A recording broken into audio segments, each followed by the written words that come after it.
Well, good Monday evening, everyone. Welcome to Bowling with the Fef, a platform for you to share your unique bowling story live on our YouTube channel. And here we are, right? Be the first to know when we've got new live videos and new recorded videos up. You can always hit that subscribe button in the lower right and click the notification bell. You'll be among the first to know. We do have the live chat open right now. Throw your comments and questions down there, and we will get to them toward the end of the episode. This is a pretty exciting time for bowling in the professional ranks right now. We've got the PWBA Reno Classic going on right now, live on bowltv.com. And then the PBA recently announced their schedule. Among the TV dates, check out March 6th, 13th, 14th, 15th, 16th, and 20th on Fox and FS1 for the World Series of Bowling from Bolero, Wauwatosa. Really excited to have the World Series of Bowling right here in Wisconsin, my home state. And I hope the pros are excited to come to Wisconsin. Hopefully it'll be a good time. Before we get to our guest tonight, I do want to remind you that Bowling with the Fef is brought to you by Chip Magnet Salsa. Now, Chip Magnet, as I discussed last week, born and raised, I should say, in Eau Claire, Wisconsin, right down the road there a few miles. They've got salsas for whatever your taste is. Mild, you go with mildly delicious. Middle of the road, you can go with wildly delicious. And if you're into the hot stuff, they've got that too, wicked. It's made with love, unless, of course, you'd rather they make it with hate. They can make you a batch with hate too. But it's a family business distributing quality salsas, relishes, and more to 38 states and Canada. So when you get to your local grocery store, ask for it by name. And if not, hit up their website, chipmagnetsalsa.com. Chip Magnet Salsa, raise your snack standards. We have a great guest coming on tonight who recently said on his show, Sweep the Rack, I don't care what Fef wants to talk about, and quite frankly, it doesn't matter. I'll take the show over if I want. Now, that's a bold claim, but I'll tell you what, if that's how he wants it, I'm not all that opposed to it. I mean, this guy is something else. He is Mike Weinert from New Jersey. He is the self-proclaimed GOAT of high school coaches in New Jersey. He is one half of the content producing, smack talking, I can't even talk myself, bowling live stream royalty, as Sweep the Rack. And I would assume a lot of my viewers know it pretty well as I do. Mike, welcome to Bowling with the Fef. Fef, thank you for having me on. First, I want to say. Yeah. Secondly, don't mind me. I tend to talk a lot of smack. Yeah. So don't take my comments too seriously. I also want to say I love the fireplace, bro. I've watched the vast majority of your videos, but I got to say I never noticed the fireplace before. Yeah. So love the fireplace, and yes, Chip Magnet Salsa. I am going to go to the website and pick some up right after this interview, just because. Awesome. That's how I am. I support things that support bowling. I use Barbasol shaving cream because they supported bowling for a while. When Jackson Hewitt was supporting bowling, I went there to get my taxes done. I tend to support the things that support bowling. So shout to Chip Magnet Salsa for supporting you and what you're doing here with bowling as well. Awesome. I knew you were that guy because you've said it before on your program, and I know that the folks at Chip Magnet and those other brands really appreciate that kind of thing because we got to grow this sport somehow, right? Yeah, and honestly, I don't think that there's enough of that in bowling. I think that, and we're getting deep right off the bat here, but yeah. I don't think that bowlers and the number of bowlers that the USBC has, I don't think we realize our power in that way. Where if we really, spoke with our dollar, spoke with our purchasing dollar, I think you would probably see more product sponsorship in bowling. A lot of people look at bowling as like a poor man's sport, I guess is the term that I would use. I got to be honest, I don't really look at it that way anymore. I mean, when I go bowl league, I'm usually spending, $70, $80 a week, and that's just on bowling related stuff. It's probably $100 a week if you include gas and a drink or two. So I don't know. I just think that it's important, like you said, for us as bowlers to support the things that support bowling. But if we did it more often across the board, I do think it would benefit the game in general. Yeah, I agree. And, it's great that you've got that attitude and the attitude of, helping out other content creators like myself and others in the game. I know we really appreciate it, and we appreciate what you do and the way you do it. Let me tell you, it's a different show. And that's what kind of makes it cool, is that we're all doing something a little bit different, and it makes it a nice variety for all types of bowling fans. Yeah, it does. It's nice to see more content out there. And it's honestly, it's the reason Rob and I started Sweep the Rack, because I got into podcasts early, right? One of the first podcasts that I listened to was the BS Report that was released by ESPN and Bill Simmons, right? And this is years ago. And as I got into that, I started to search for more content in the things that I was interested in. And obviously bowling was one of them. So the only podcast I could find at that time was Above 180, right? Tim Berg and Above 180. And listen, shout to Tim Berg. Like, he was doing it before anybody else was doing it. He was having some quality guests on. But when I listened to his show, it left me wanting more. And I was like, you know what? If I could figure out how to do this, I think I could put out a better product and better content. And, Rob and I started to have conversations, and it was a little bit slow moving. And then at one point I ran into Brad Miller up at Bayside when I went up there for the first time. And this is probably, again, five or 6 years ago. And I had a conversation with him because he was walking around with his camera. And I said, "Oh, what's your deal? What are you doing?" He's like, "Oh, well, me and my buddy here, we're both bowlers on tour, and we're filming everything. We're starting a YouTube page." So I said, "Okay, all right, that's great. Like, we need that kind of content." I told him we're trying to get ready to launch a podcast. And since then, Brad and Kyle have been doing their thing. Rob and I have been doing our thing. But since then, obviously, there's like a lot of people that have come into this category to provide bowling content. But again, it's good. It's kind of what the sport needs. Yep, for sure.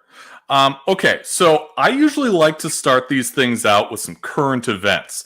So, this was pretty, eventful as far as the weekend for you and Rob. You talked about Tim Buck from the USBC discussion forum for about 8 minutes on the last show, right?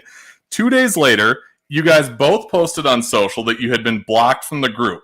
Now, this was something that Brooklyn Rob predicted on this show in late August. I want you to listen to this clip. He was stopping comments, and he was like posting like, you can't do this and you can't say that, and he's like ruling it with an iron fist. And we just thought this was so entertaining. I mean, super entertaining. I've asked him on the message boards numerous times to come on. He won't do it. Not sure why. I mean, he seems like a fun guy, but eventually Tim is just not going to have it anymore, and he's going to just ban us. Okay, so then on Saturday, you emerged saying on Twitter that you've got a burner account, you're back in, everything's good, right? Not so much. Today, you say you got booted from the page, even on the burner account, and that Buck is diabolical, and that someone needs to send you some worst of the week suggestions. So let me ask you, isn't this a lot of effort just to get back into a Facebook group? Yes, it is. Yeah. And I honestly don't have time to be putting this much effort in. So my efforts are probably done at this point. And if Tim Buck thinks that we're still not going to get material from his page, he's crazy, because we constantly have people sending us material from his page anyway. So it's just funny, man. It is. It's just funny. I think it's a cross section of bowlers who tend to be somewhat weird at times, and social media and Facebook and these massive Facebook groups where, and this is not my only experience with overzealous Facebook group administrators, unfortunately, but I think sometimes these Facebook groups grow to the point where it gets to the administrator's head a little bit about how many followers they have or members they have. But I don't know, man. It's wild what goes on over there. So I can't say that I'm like so upset to be banned from it, because it was quite goofy, but it's definitely turning into, it has been for a while. Like even Rob said, like a rolling bit on our show. But to be fair, we do take worst of the weeks from other places. I've done worst of the weeks from Twitter. I've done worst of the weeks from the Hammer Facebook page, the Global 900 Facebook page. So we are fair, but yeah, the USBC discussion board page. Yeah, I mean, it is a treasure trove of nonsense that that goes on there. So I don't know, man. I like, yeah, but we'll still have the worst of the weeks. Don't worry. You see me knocking on wood here that one of my social posts doesn't make it. Yeah, I hear in the ya. worst of the week category. You've also said many times on the show that you've got to get Tim on, but that he doesn't seem to want to. So how do you go about getting him to come on, especially after all this? No, he's not coming on. He's not coming on. Yeah, like at first, I wanted him to get the joke. I thought, like, all right, maybe this guy will get the joke. Like, if he hears about this, maybe he'll actually laugh and get the joke. But clearly, he's not laughing at anything we're doing. So I don't think he's going to come on. He has an open invite. There's an open invite, Tim Buck, if you ever want to come on, if you're watching this. But no, I don't. I don't predict that he will be on in the future. But to answer your question as how we get people to come on, we just reach out to them from the start. That's the way it's been, and I feel like you probably have experienced much of the same thing. Yep. You know, the bowlers are usually great about getting back to us if we want to have somebody on. Yeah, there's been a few instances here and there where we didn't feel like they really were so enthusiastic about it, but for the most part, yeah, the bowlers are great about it, and we usually just go about it on our own, reaching out to people. Yeah, no, you're exactly right. That's how I do it, and it's been pretty successful, as folks have seen to this point. So the one thing you've talked about, not quite maybe as long as you've talked about Tim on the show, but for a long time, is this PBA schedule that was recently released. So tell me what your thoughts are on it. I want to see where the playoffs are before I finalize any comments, because I think that has a lot to do with what my overall opinion is going to be. I also want to see if the Players Championship is going to be $250,000 again, like we talked about on the show. I would like to see that money kind of moved around to the last event of the season, preferably the playoffs. But in general, yeah, I mean, it looks like a good schedule. The money is good. The schedule looks pretty good. It looks pretty full. I don't have too many complaints about it. I mean, when Rob and I did our mock schedule a few weeks back, and if people don't watch our show, we did a mock schedule. We put it out. You can go and check the episode out. I think it was like 2 weeks ago. My thought was just, I want to try and situate bowling in a time of the sports calendar where there's not a lot to compete with, because I think that if we go the gambling route and we minimize the sports competition we have, and we give casual bettors something that they could turn on when there's not much sporting events on, and give them something simple to bet on, I don't know. I think that might be a path to popularity or success for professional bowling in a way. So that's what I had in mind, setting my schedule up kind of like from the spring all the way until the end of the summer. So you get away from football. Now, I could, I'm probably wrong, because just a couple weeks ago they had the Chris Paul event, and that got so many viewers because it was on after football. So people say, well, if you have a lead into something, but I don't know. I just base things off of my own viewing experience and what I know of other people who have frustrations with bowling on TV over the last number of years. But it was that, and it was let's find something that's repetitive. Like, let's own a night like it used to own Saturday afternoons. Let's own a night, whether that's Thursday night in a certain time of the year, Friday night in a certain time of the year, whatever it is. Let's try and own a night, own a time of the year, and see if that makes a difference. Yeah, it's good points. How about going to any of the tour stops? Are any of them close enough to you where you go as a fan? If they are, I go. So there was a regional that was turned into a national title a few years ago in Delaware, and I attended that whenever it was there the last few years. I've been up to Bayside a few times to watch up there, because so many people told me, especially Bill told me, oh yeah, you have to get up here. So I went up there a few times.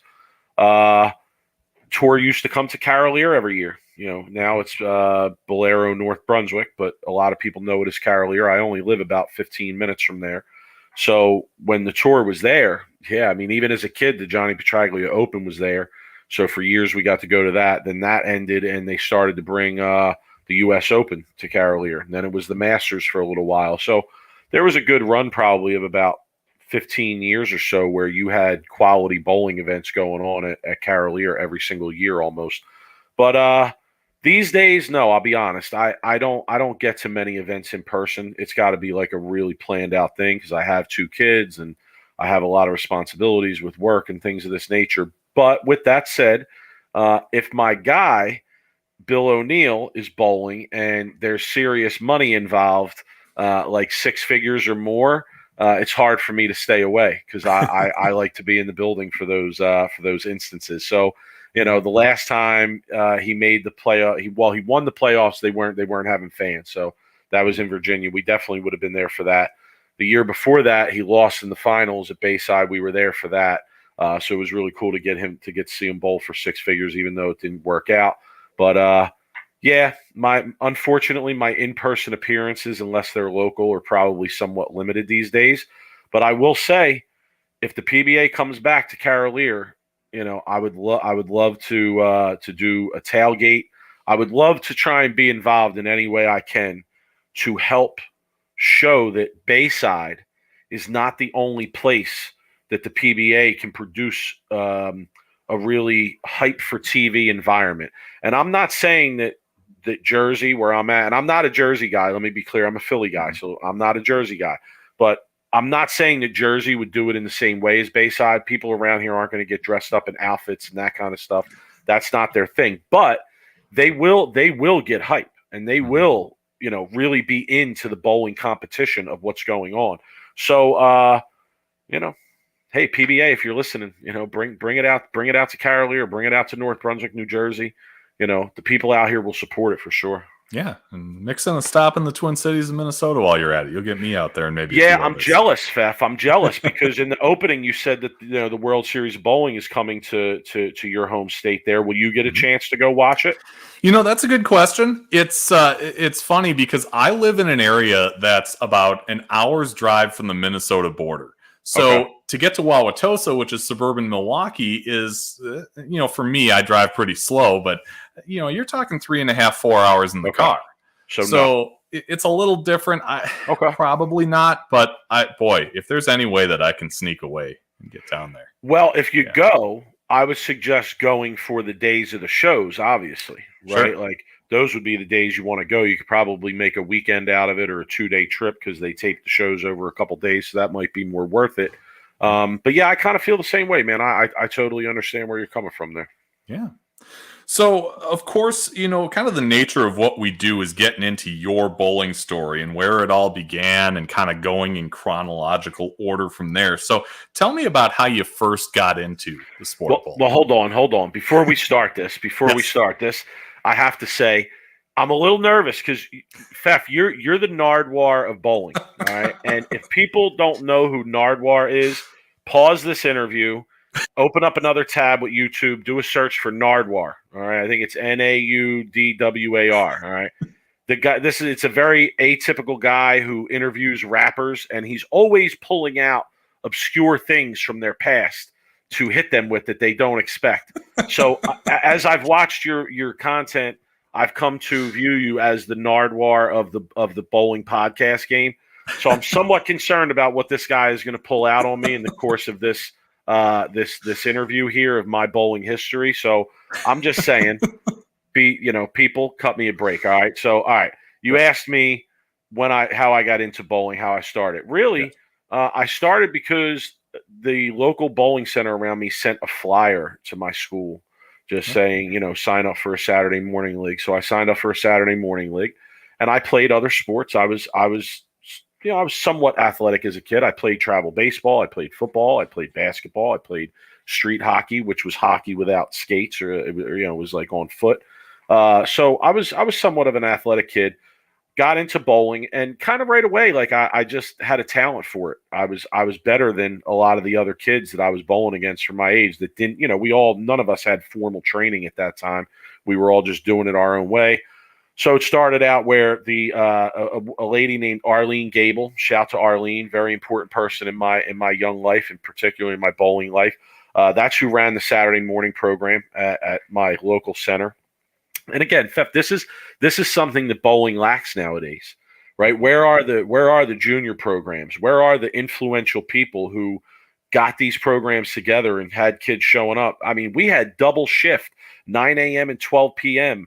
every Saturday morning, packed house, 36 lanes, all 36 lanes we run, and all kids of all ages. So, yeah, these were different times that I'm describing here, but she approached me and my dad and said, "Hey, listen, he has some talent in this. Why don't you get him a lesson or two? Why don't you get him his own ball?" So I got a ball at the local pro shop, took a couple lessons with the guy who owned the pro shop. His name was Rick Alexander. Shout to him. Oh, man, that would be wild if he sees this and this gets back to him. So, yeah, he was a really good guy and started taking lessons through him. He had a whole group of guys that hung out with him who were all good bowlers, some younger, some older. Some of them are still my friends today, like a guy named Will Jackson and a guy named Steve Stumpo, are still my friends today. And they all hung out together. They were all good. Sunday mornings, there was a special. They used to do 9 to 12. It was like $10 to bowl for the 3 hours. All this group of guys would show up. They would have a pair or two. They would all practice together. And again, I was taking lessons from Rick Alexander at that time. And it just got to the point where I was there so much and I was taking so many lessons with him that he was just like, "Yo, just come join our group, man. Like, just, you're young, but come hang out with us, come bowl with us, just make it a bowling thing." And yeah, that's kind of how I got really deep into the game, hanging in the pro shop, hanging in the bowling alley during the summer, practicing a lot, bowling for hours on end. I mainly bowled at two places in Philadelphia. One was Thunderbird Lanes on Holm Avenue, and there was another place right down the street called Boulevard Lanes that had above ground ball returns. And wasn't a huge fan of that place, but they had a special where if you signed up for a summer league, you could bowl there free all summer from until 5 p.m. every day, I think it was. And yeah, I'd take advantage of that. I would go there and bowl. I would go to Thunder Bowl and hang out. And that's really how I got started in it and got deep into it. Was just, taking lessons and then becoming a part of a group of guys who were really into the game. Yeah. Those houses in Philadelphia that you mentioned, are they still around? Thunderbird Lanes is still around. Boulevard Lanes got sold a number of years ago and closed down. It's funny. I actually I worked there for a while too, but I'm sure we'll get into that a little bit later. But Boulevard Lanes closed down. That was sold a while ago. Thunderbird Lanes is still open. It used to be a whole set of Thunderbird Lanes. I think they owned 4 or 5 centers in the area, and I think there's only 2 left. But yeah, that particular one is open. And it's actually still a pretty nice center. Okay. So you get in with these guys. You start taking lessons. You're bowling more and more. Is there a point where you say to yourself, you know what? I can start competing in some junior tournaments here? No, that happened by accident too. So I don't even know how, but my dad somehow he stumbled upon a flyer for what was oh man, this is wild. This is taking me back. What was called the Score More Open. Okay. And the Score More Open was run by a guy named Jeff Mark, who was a pro shop operator out on the East Coast at that time.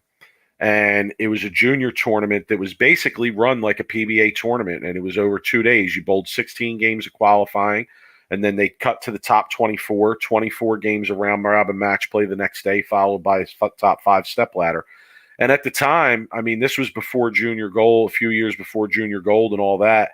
This was the premier junior event in junior bowling. I mean, at least anywhere around here it was. So I found that tournament by accident, total accident. I was totally unprepared to go in it. I actually was still throwing. I think one of my balls was still drilled conventionally. I had very little idea of what I was doing. I was in way over my head.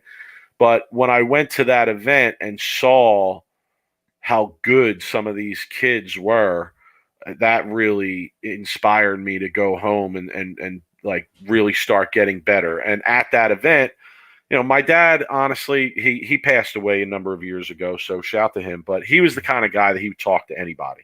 Like when we would go to these tournaments, he would just, roam around the back of the lanes talking to various parents about things. He was a cop, so we always felt like, I talk to people, I was always walking around, being real social. So, through that, he found out about the Junior Bowlers Tour. I think we picked up a flyer that day, and starting that next season, because the Swarmore Open was always in the summer, starting that next September, I started going to JBTs and bowling the Junior Bowlers Tour out east. And like you had Rob on, you had Bill on, they talked a lot about it. It's actually Chuck Pisano, who started the JBT and ran it for all these years. He actually retired this year, so I don't know if it's going to continue or not. But yeah, for a long time, that's where the best talent in the whole Northeast section of the country was competing on a weekend basis. So I started to bowl JBTs and see what was out there. And the real deterrent in my bowling game became the fact that I bowled on all wood lanes. And this was right around like 93, 94, when synthetic lanes were really becoming a popular thing. Yeah. So in Philly, at the places that I bowled on all wood lanes, and they hooked. And I threw it hard, and I threw it a certain way that worked on wood lanes. So I would go to these JBTs on the weekends, and we would hit these houses that were synthetic, and it was like bowling on an ice skating rink to me. I mean, it was crazy. So I had to find a place that had synthetic lanes. And the guy who was my coach at that time, Rick Alexander, he was partners in the pro shop business with a guy named Vince Mazzani Jr., whose dad was a well-known bowler from Pennsylvania. He was a well-known bowler from Pennsylvania, New Jersey. Vince Jr. was actually the leading title holder for the East region for a long time. Mm-hmm. So they owned a pro shop together, and the place where Vince was happened to be Levittown Lanes, where Bill O'Neill bowled, Joe Piroozshad bowled, and a whole bunch of other really good, accomplished bowlers bowled of all ages, really. And just so happens that they had just put in brand new synthetic lanes. So my coach, Rick, at a certain point told me, listen, you got to start going up there. You have to go up there, go work with Vince, go up and bowl in the synthetics, practice on them. He told me there's other young guys up there like you who are into it. And, I started traveling up there. I started traveling up to Levittown Lanes. And I already knew Bill and Joe Piroozshad, who bowled there too, because we competed in the Philadelphia Catholic League against each other. So we knew each other. We were definitely rivals at that time. But we had that connection of the guys who were, partly teaching them and partly teaching me, being connected through the pro shop business. So when I went up there, I didn't go up to there under a pretense of, I'm here to show you up or something. I went up there under the pretense of, no, I'm here with my coach, and he's here to pass me off to the guy who helps you guys out and runs the pro shop at the place you bowl at. So I started bowling at Levittown Lanes, and I got to know Bill, and I got to know Joe a little bit better.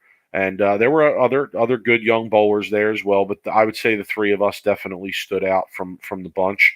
And man, what Levittown Lanes was such a place, Fef. It was like a 12-lane center, but beautiful new synthetics, and the people who ran it really took care of it well, and the leagues were great, and they had a whole group of just really good, really knowledgeable bowlers who love the game, who bowled there all the time.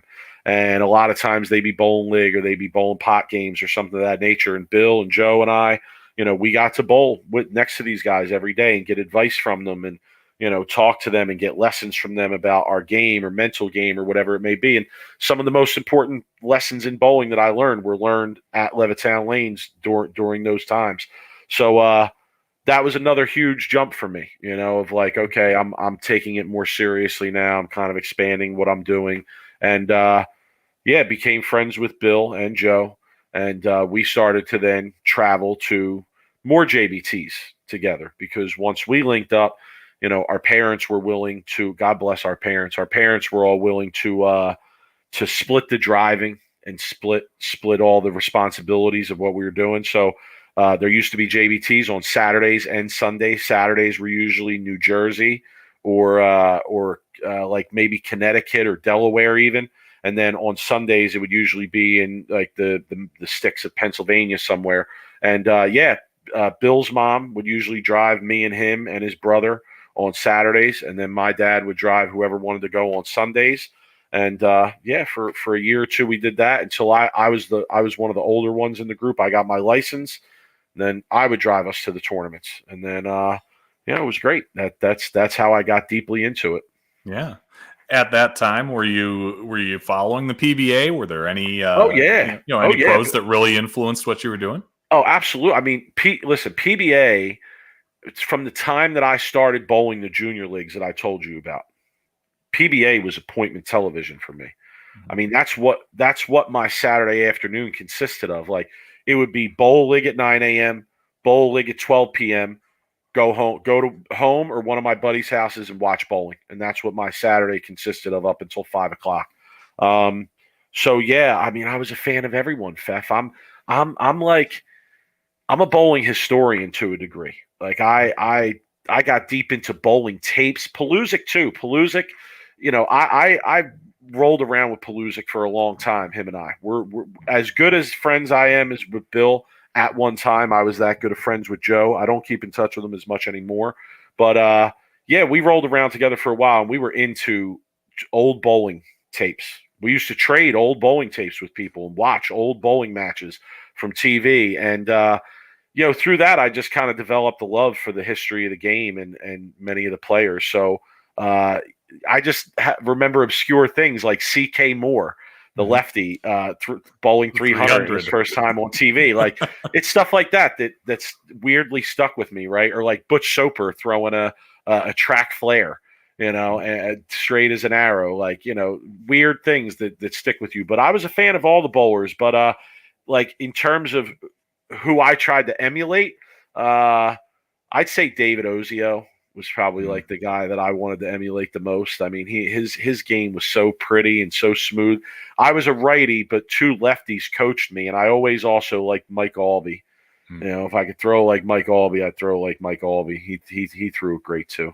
Yeah, no, those are two great games to both learn from and be entertained by.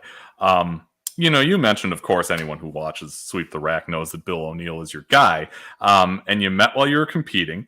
I want to pull up another clip. This one's from my interview with Bill in episode 47. He talked a little bit about that. I can't actually pinpoint the exact time that Mike and I started becoming friends, but I do remember, he bowled for a rival school, and we would, and I remember thinking, man, this is loud, man. This is a loud dude.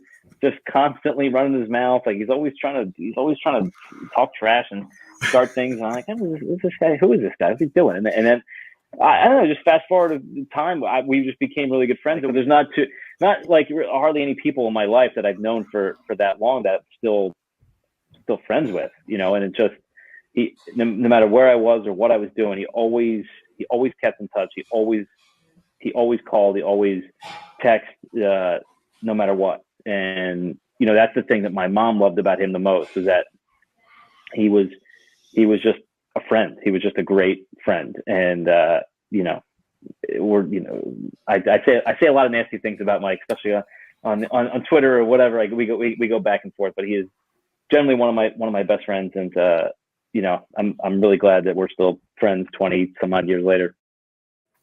So what does it mean to hear something like that from him?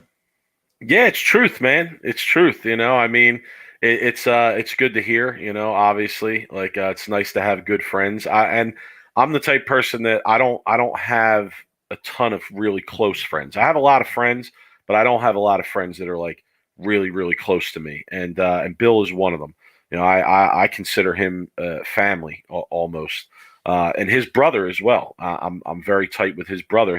His brother grew up bowling with us. He was a little bit younger than us, but he grew up in our crew too and traveled to a lot of these tournaments with us. And now we're all amongst the same age and the same place in life. But yeah, it's great to hear, and it's very true. I remember.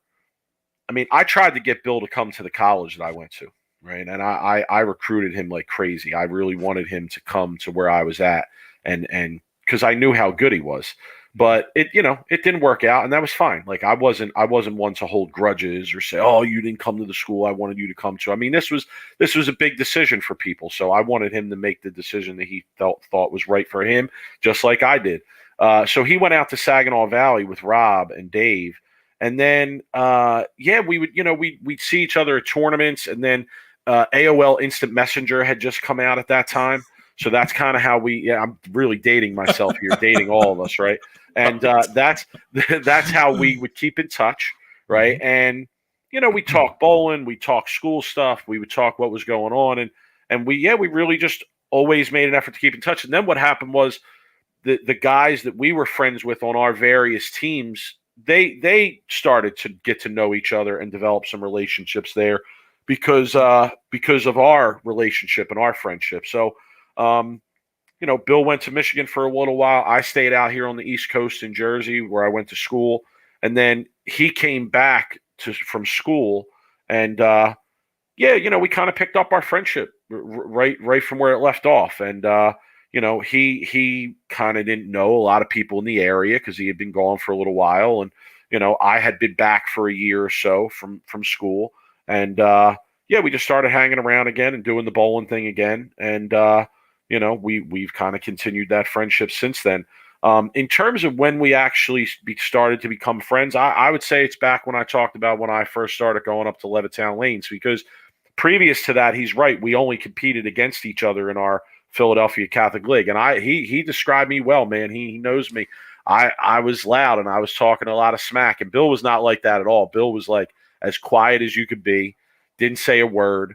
And I'm sure he looked at me like, man, who's this guy? But I'll be honest, I bowled with a chip on my shoulder at that time. I bowled with a chip on my shoulder a lot of the time.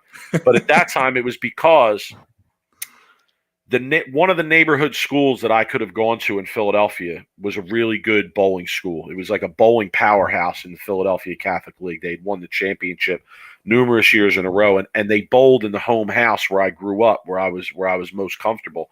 But my parents, that school wasn't good enough for them academically. So they wanted to send me to a high-level private school out in the suburbs. Well, they didn't have a bowling team. Okay. And I was crazy disappointed about this, right? Sure. So I ended up going to that school, and the athletic director helped me start a bowling team. Mm-hmm. So I didn't get to bowl my freshman year, but I got to start bowling my sophomore year. So right when I came out, when I was a sophomore, Bill was a freshman. So my first year was his first year, and I came out with a chip on my shoulder, like, "Hey, I already missed a year, so I'm here to put my stamp on this, put my mark on this, show people who I am, display my talent, etc. However you want to put it."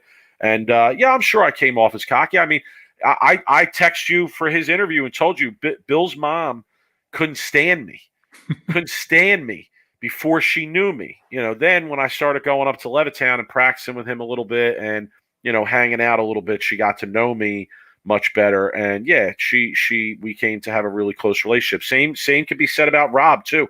Rob was just like me. He was loud. He was abrasive. He was bodacious on the lanes. He was wild. And she felt the same way about him. Like, I remember sitting at JBT tournaments where me and Bill and Bill's mom and others would be sitting around watching Rob bowl, and she would be killing Rob with the things she'd be saying about him. And then eventually, we got to know him, and we started hanging out with him and bringing him around. And you see a different side of people in that way, right? We were all competitive, so we all wanted to win. And, so when we were on the lanes, that's how it was. But when we were off the lanes, it was much different. So, it's awesome, man. It's crazy that somebody that I, came up with in the game to a certain degree has reached the level that Bill has reached. I mean, it's crazy. It's awesome. I mean, I got nothing but love for him. And, I feel like I've taken the ride with him to a certain degree, even though I never got to do it myself. We all wanted to be there. We all wanted to have these experiences, and most of us don't make it, but then a lot of us don't get the experiences that me and some of his other friends have gotten to have because he did make it. So, it's all love. He knows that, man. And he's my guy. Yeah. That's really cool that, you take the ride with him in his successes. He mentioned to me that when he took the ride with you physically, like in the car, he said that you used to get drive-through from fast food places and then throw his bag of trash out of the moving car onto Roosevelt Boulevard. I don't remember it that way, but if he says it, all right, I'll take it as true. If you've never been to Philly, it's a little bit trashy, so it probably wasn't a big deal, especially back then. But I don't know. I'll take his word. I can't confirm or deny that. Actually, is what I'll say. Yeah. So, what about Brooklyn Rob? I mean, you guys are, bowling juniors. How does he come into the fold with you and Bill? Just a good bowler. Just caught our attention as a good bowler. Very, very, very flashy, but good, could back it up. So yeah, we always wanted to be around the best bowlers. Like, we wanted to talk to them. We wanted to, practice with them and, see what they were working on, see what they were doing, see what their thoughts were. So, that's really how it started. JBTs again. I mean, there's so many other guys too. Like, I'll throw some names out there, like Ryan Snyder, Tommy Haig, Don Pyle, Matt Burley, Scott Thornton. These are all guys that, like, on a weekend basis, we'd all be hanging out with. Joe Paluzik, another one, as I mentioned earlier. So yeah, it really just started like that, and we would stay at each other's houses from time to time, depending on where the tournaments were. We'd often go to each other's areas to bowl little side events that might be going on in one area or another at a given time. So that was definitely a part of it. And just, became really good friends. And then with those guys going to school together, it was like, okay, well, we had these relationships over here, and now they're continuing their relationships over there. And like I said, there were webs of social connections growing through the bowling community. I mean, I always tell people the bowling community is a very small community, right? Especially the high level bowling community. It's an ultra small community. So really, like, a couple people that you're likely to know somebody that knows this person. And yeah, that's kind of how it went with a lot of these people that we met and that we were friends with. Yeah. Tell me about St. Peter's University. Why'd you decide to go there? Yeah, well, it was St. Peter's College at the time. Now it's fancy. It's St. Peter's University. They have a big bridge that goes over the main road of the campus. I was just there like 2 weeks ago, actually. And yeah, it's a lot nicer than I remember it when I went there. But it was St. Peter's College. And, it's funny. I ended up there because somehow there was a guy associated with their program. He was a former coach, and his name was Bob Ernest. God rest his soul. Good guy. And he was into, like, recruiting for this college team. Even though he didn't coach it, he had a connection to the program. And he would go around to various JBTs and things of this nature and just, see bowlers and get their information.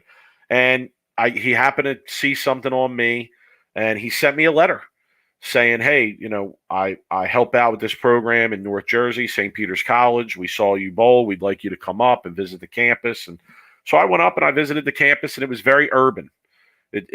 Anybody that knows Jersey City, New Jersey, knows that it's very urban. And I grew up in a very urban area, and I felt very at home. I just did. When I went up there, I felt very at home. I went to visit a lot of other schools. Like, I even drove as far as Kentucky because a school, Lindsey Wilson College, had contacted me, and they had a bowling program there that was relatively new. They were like, we want you to come out and, take a tour of the campus and stuff.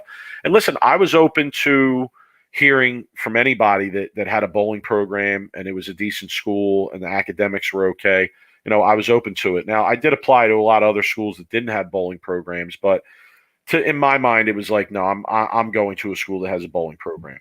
So St. Peter's, I felt very, very at home up there in the urban environment. And then they were kind of going through a transition at that time where their team wasn't that great. And I knew I was going to bowl. I knew I was going to bowl every single game of every event. And to me, as selfish as that sounds, it was important to me because I didn't want to travel hundreds or however many miles away from home and then be told, oh, well, you're not going this weekend, or you're going to sit the bench, or, because I wasn't going to learn that way. I wasn't going to get any better that way. I wanted to actually be out there bowling. So yeah, I chose to go there. And the first year, it was a little bit rough with the team because there were a couple seniors that were on their way out, and things hadn't been going that well for a couple years. The coach was new; it was only his second year. His name is Dom DeRita, another guy I'm still friends with, very, very influential person over my time there at St. Peter's. But went up there. There was kind of a transition going on with the team. So my first year was a little bit rough, but I got a lot of experience. I got to bowl. And then my second year, I got joined by a few guys all at one time that were, really talented bowlers themselves. And that's when things kind of started to take off and go in the right direction. Yeah. Was it easy to kind of make friends with those other guys on the team? Yeah, sure. I mean, we all had bowling in common. So it was rather easy. We were all coming to the school for mainly the same reason. St. Peter's College at the time, it wasn't the type of school that you went to unless you were either from the area or you had a distinct reason to go there. So there were other athletes and stuff there who were there to play specific sports. And most of us were there for that reason. And we all loved bowling. So yeah, it was rather easy to get along with those guys and kind of form those relationships. Yeah. So last week on Twitter, you hit up your teammates for some stories from the college days. And Joe Abalo chimed right in, talked about going to Vegas, getting back to the room at 6:40, and asking for a 7 a.m. wake-up call. Yeah, listen. Yeah, that's 4.0 Joe too. That's 4.0 Joe. 4.0 all 4 years at St. Peter's. So, wow. Listen, we like to party. We did. We like to party. St. Peter's is in Jersey City, New Jersey, and it's right across the Hudson River from New York City. It's about a 3-minute drive from Hoboken, New Jersey. If people aren't familiar, Hoboken, New Jersey is one of the bar capitals of the world. It's not a great party school, but it's a great party area. So yeah, we definitely like to party, even when we were at the college tournaments, etc. I wouldn't say it really got out of hand at any time. Maybe once or twice, but no, it was always a good time. We always had a lot of fun. We were always there to bowl first, obviously, and socialize second. Yeah, I'll tell you. Want me to tell a couple college bowling stories? You want me to give you a few of the ones that I remember? Because these guys, some of the things that they were talking about, I wasn't quite recalling. But I'll tell a few stories. One time we used to go to Penn State for an event every year, and we went one year, and Rutgers was there. Rutgers University had a club team, and one of the guys on my team, Dan Dunleavy, shout to Too Small. What's up, Too Small? He actually had a cousin on that team. So I don't remember if alcohol was involved at all in this story, but somehow we ended up back at our hotel, and Dunleavy came up with the genius idea to call his cousin in their room and tell his cousin that there was a problem at the bowling center and the squad for tomorrow had been moved back. Oh, gosh. Okay. So I call their room, and I act like I'm the tournament director, and I tell them that the squad has moved back an hour because there was a leak in the center and this and that. So we hang up, and then my man Dunleavy is like, yo, we shouldn't have done that. We got to call them back and make sure that they know. So I'm like, all right, I'm going to call them back. So I call them back, and I get a guy on the phone named John Fury. Okay, he's a professional bowler today, actually. I get this guy on the phone, kid at that time, and I'm like, John, this is Mike Weinert from St. Peter's. I'm like, you just got a phone call, right, from the tournament director saying that the tournament is pushed back an hour tomorrow. He's like, yeah, we did. I said, listen, that was me. All right, I was messing around with you. Your cousin wanted to mess around with you, but we wanted to call you back and make sure you knew. So I hung up the phone thinking it's all good. We go to bed, right, thinking, well, at 7 o'clock in the morning, our coach, Dorita, almost kicks down the door of our hotel room and comes in and is like livid, wants to know who called Rutgers and told them that it was moved back. So I'm like, well, technically I did, but he's like, I don't even want to hear it. Get out there right now. They're all out there. They missed the squad. Go apologize to them. Oh, so no. I had to go out. I mean, literally roll out of bed and walk out into this hotel lobby and go face this team of people who missed their squad. Oh. And, I wanted to argue with them and say, yo, I called you back. But, obviously wasn't going to do that at that time. Yeah. I actually got benched. We all got benched, I think. Me and Danny, and there may have been one more person who was in our room too. I don't remember who got benched for at least part of the tournament that day. Yeah, so that's definitely one I remember. Bowled with Joe Stillman. I bowled with Joe Stillman. For a year in college. You brought up Joe, and that's funny because Jared Olson messaged me and said, just bring up anything with Joe Stillman, and I'm sure that you could talk for an hour. So I look back through the Sweep the Rack archives, right? And I come across episode 15, and I powered through it this morning. Boy, what an incredible episode with Joe Stillman. You got to listen to it if you haven't, simply for the action bowling stories, which are phenomenal. But there was a time when you guys quite literally almost died. Yeah, we did. Oh man, that's that's a crazy one too. So we drove up to a tournament in Connecticut, like a conference tournament, and at this tournament, this is another crazy story. At this tournament, Stillman. Now you got to imagine, I'm a big guy. I'm like 6'3". Right now, I'm 350. Back then, I was probably about 240 or so. Stillman was bigger than me. He was probably 6'4" and about 300 back then. Dan Dunleavy was another big guy. Jared Olson was another big guy. When we rolled into the bowling center, it was like an offensive line of a bowling team. Okay, I'm serious. What we looked like, right? So we go to this tournament, this conference tournament in Connecticut, and there was a kid by the name, JBT people remember this name, Sean Sanchioni. Okay, another really big guy, great bowler, strapped it up. So he bowled for Sacred Heart in Connecticut. We go up there bowling for St. Peter's, and Stillman was the craziest person I ever bowled with. I mean, he bowled in a rage is the best way that I can describe it. Like, you've never seen somebody bowl in a rage until you bowl with Stillman. Now, I fed off of it because I kind of bowl in a rage too. Like, when I get going, I like to kind of bowl in that aggressive type of mind frame. But he took it to a whole nother level. Like, he would be averaging 230 and kicking chairs off of the metal brackets. I mean, destroying payphones, taking a payphone and just bashing the payphone until it was just pieces of plastic flying all over the place, right? He was insane. So we go up to this tournament, and Stillman somehow gets into it with this kid, Sean Sanchioni. They're two of the biggest guys in the building. They're ready to go blow for blow. So who has to get between them? I get between them, right? Oh. And I knew both of them. I knew Sean. I've been friends with Sean for a couple of years. So I separate them. We go back to bowling. It's very heated the rest of the day. There's this like tension in the air. We get done bowling. We pack up. We're leaving. On the way home, I tell Stillman, I'm like, man, there's a sound in your tire, man, and it doesn't sound good. He's like, nah, we're good. We're good. We're cruising along 95. All of a sudden, the back passenger side tire comes flying off of his car. I see it in the rearview mirror, like trailing away to the right side of the road. The car hits the ground. Sparks are flying. All the traffic stopped behind us.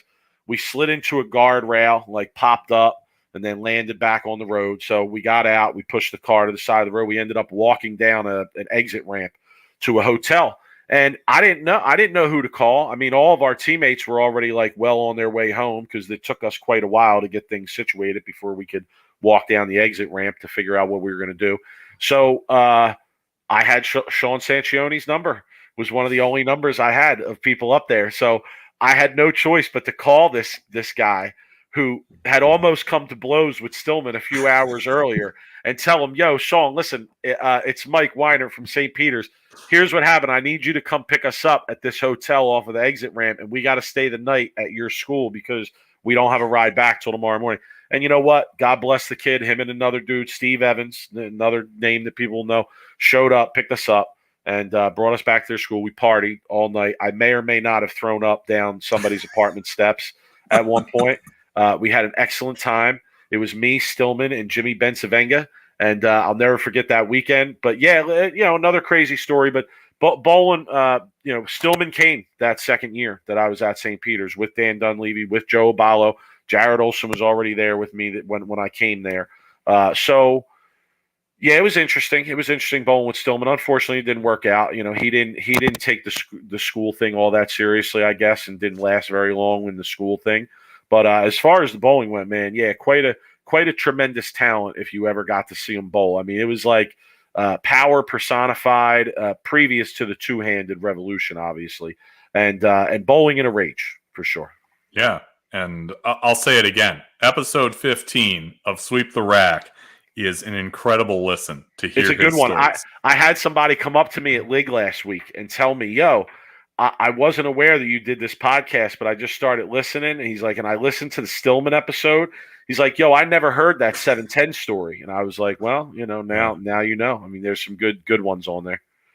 Yeah, you got to hear it. That is Bowling with the Fef approved for sure. 2002, you guys go to the ITC in Buffalo. You finish top 10. Tell me what went right, kind of leading up to that and led to that big finish. Yeah, we probably bowled over our heads in some of the matches that we bowled to finish that high.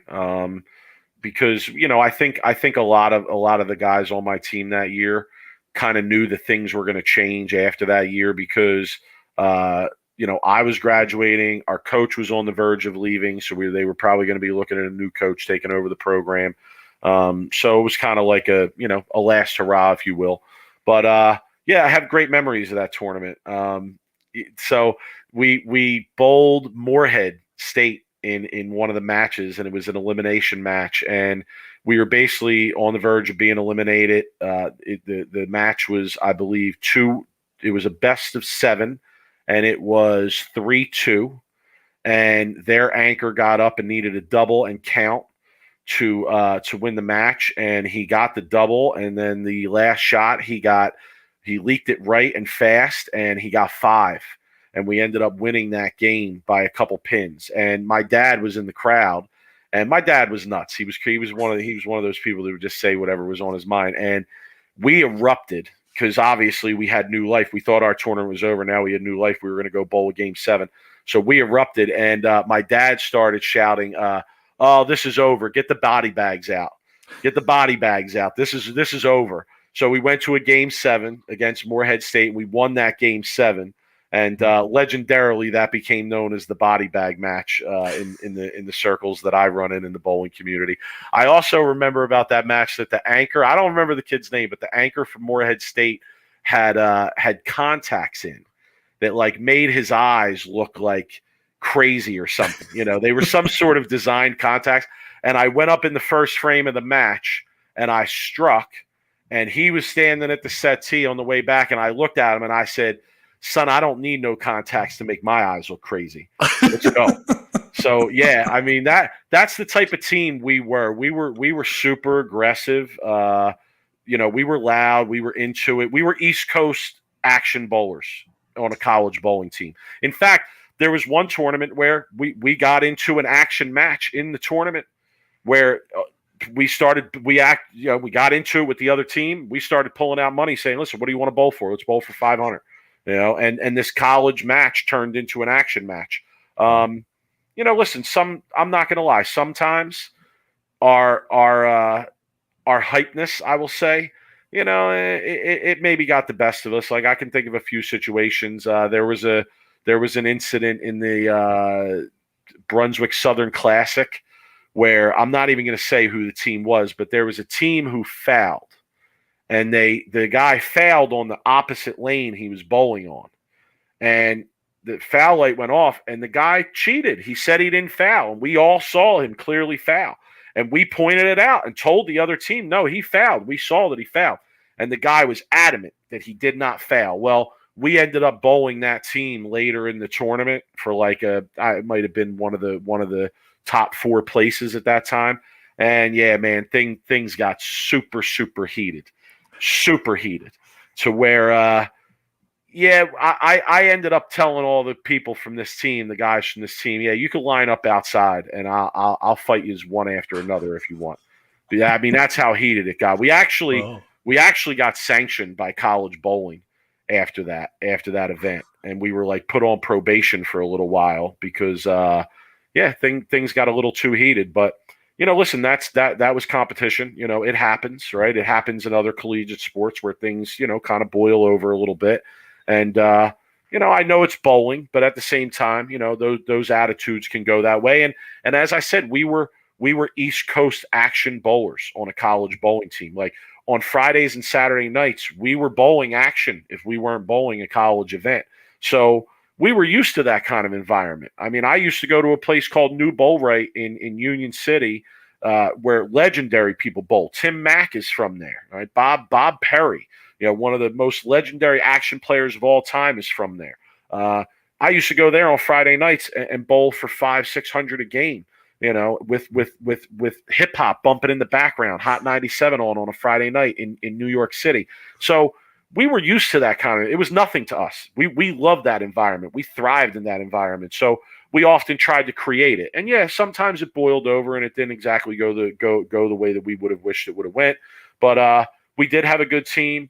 Evan Rockbuck, Matt Sherman were two other guys that were on that team where we made it to nationals and we made a little run there. We fell just short of the TV show. We lost to St. John's, who actually was a team we bowled all the time. They were right in our area in New York City. We bowled conference against them. Every tournament we went to, they were at. And they had Mike Fagan at the time, who obviously was one of the best bowlers in college bowling. And, I was good. And at the time, I was not afraid to go up against Mike Fagan at all. But, obviously having a bowler of that caliber was a little bit of an advantage. So we just missed the TV show. I believe Western Illinois won their second title in a row that year.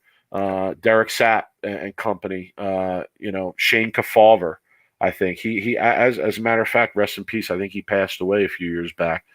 Great lefty. Clay Herbach, I think, was another really good player on that team. But they won their second tournament in a row. Bill's team fell just short.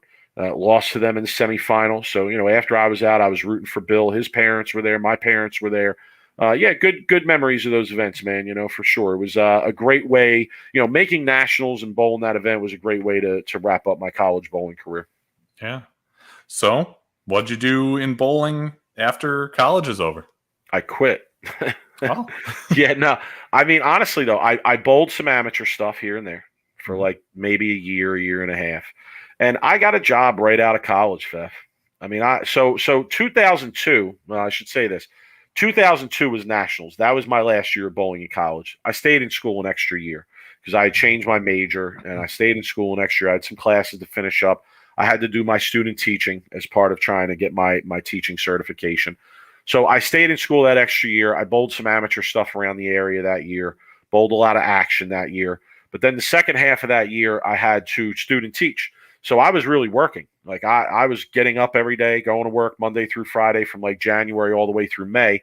Graduated in May, moved back home, and then by September I was starting to teach. So I didn't really have all that much time to put into the bowling thing. I bowled a league that year in Philly at Boulevard Lanes, one of the places that I grew up bowling, and traveled to a lot of tournaments on the weekends with Joe Piroozshad. And we hit the local amateur circuit and bowled everything that we could. One of the bigger tournaments that I bowled at that time was the New Year's Day Marathon at Carolier. A lot of people are familiar with that tournament. Tommy Semez World Match Games, almost like an amateur major when it was at its height. He would get 400 bowlers who would be sold out. So we would bowl everything we could. And then really, I started, and now we're transitioning into the next iteration here, I guess. But that second year that I started teaching, I started a bowling team at the high school that I was working at, and that's really what cut into my time as a bowler. Because when I started coaching, I was doing it so vigorously that I was spending a crazy amount of time in the bowling center. So I really didn't have the drive to spend that kind of time in the bowling center with the kids that I was working with on the high school team, and then go and bowl league or go and practice myself to bowl on the weekends. So I gave it up. I gave it up for about 5 or 6 years. And then when my schedule allowed me a little bit more, because my bowling program kind of got to the point where it didn't need my constant attention all the time, then I was able to come back and bowl a little bit more myself. But since then, it's kind of just been a hobby thing for me. Yeah. January of 2007, you told CentralJersey.com that you have to look at bowling the same way other coaches look at football or basketball, that you have to be committed to succeed and you have to be willing to work on your own. And that's what we have here. Do you think that was your influence, or were these kids just willing to put in the work independent of that? I think it was both. I think I got really fortunate that I got to work with several awesome groups of young people, guys and girls who came through my program. And a lot of them were kids who were athletes, but not good enough athletes in the sport that they played to be a high school junior varsity or varsity player, and they kind of drifted over to bowling. And, they had that competitive nature. They wanted to be good. They wanted to win. And I think that, I had something to do with that, because my point to them was, hey, look, if we're going to do it, we're going to do it seriously. We're going to do it to win. We're going to do it to be the best program out there. Yeah. What was it like to coach high school bowling? I mean, was this a deal where you were kind of thrust yourself into it, or did you know you wanted to coach and kind of gradually got yourself there? No, I always knew that so I'll tell a story real quick just before I jump into it. So, shout to Mare O'Neill, Bill's mom, right? I talked about her earlier and her impact on me in terms of traveling to tournaments. And there's a story that she used to love to tell that I will tell here. And we were on our way to a tournament up in North Jersey one Saturday, and we're driving in the car. We'd often have conversations in the car, obviously. And one time she asked all of us, what do you guys want to do for a living, right? And I said, I could really envision. I said, if I'm not bowling, I could really envision myself being like a high school English teacher and a coach. And Bill was like, I can't envision myself doing anything but bowling, right? And she loved to tell that story to people as we were older, because it did kind of turn out that way, and it shows that we both really knew what we wanted to do at a young age, or what path we were likely to take at a young age. So I always did want to teach. I always did want to coach. It's always something that I felt like I would be good at and that I had an interest in. So, I got an interview at this school in Central Jersey, and I knew that the bowling community was big around here, and I knew a few bowlers who had gone through this school. And I asked them, like, why isn't there a team? And they gave me some different answers. And, in the interview with the principal, I said, well, I'm into bowling. I know you guys don't have a bowling team. I'd love to start a team. And there happened to be a new athletic director that year who I think kind of wanted to put his mark on something, right, because he was new. So he helped me out. And really the parents helped me out too, because I had a meeting and I gave kids a letter. And I said, look, if you want a bowling team, give this letter to your parents, have them sign it and send it to the Board of Education, and we'll see if we can get a team. And I guess they got enough letters, because, the next year we started a program. It took us a couple years where we were like an exhibition program, basically, for like 2 years or 3 years. I forget how long it was. I think it was 2. And, we would go to tournaments on the weekends and compete with the regular field of teams, but then we weren't allowed to compete in the conference or division stuff during the week, because you had to wait until a cycle ended to get into the next cycle of competition. So for a couple of years, we just bowled exhibitions, but that was okay with me, because I was still kind of building the program up and teaching the kids. And I got early on, I got a decent class of freshmen. One of the kids, his name was Matt Walzak, and he was a football player when he was a freshman, and he bowled as well. And he wasn't the biggest kid in the world. And I sat him and his dad down at the end of his freshman season, which our next year was going to be our first year in actual competition. And I told him and his dad, I said, listen, like, you have some talent at bowling. I'm going to take this really seriously. I need you to quit football and come and do this with me full time, because if we're going to do it, we got to do it the right way. And, like, God bless him and his dad. They were like, all right, we'll do it. We'll give up the football and we'll come and do this. And I promised them, I said, listen, you do this, we're gonna win the state title here. We're gonna reach the pinnacle of what we want to do. And Matt Walzak's senior year, we won our first state title. Oh. So I mean, it was experiences like that made it awesome, But it was always something that I had an interest in doing, for sure. Yeah.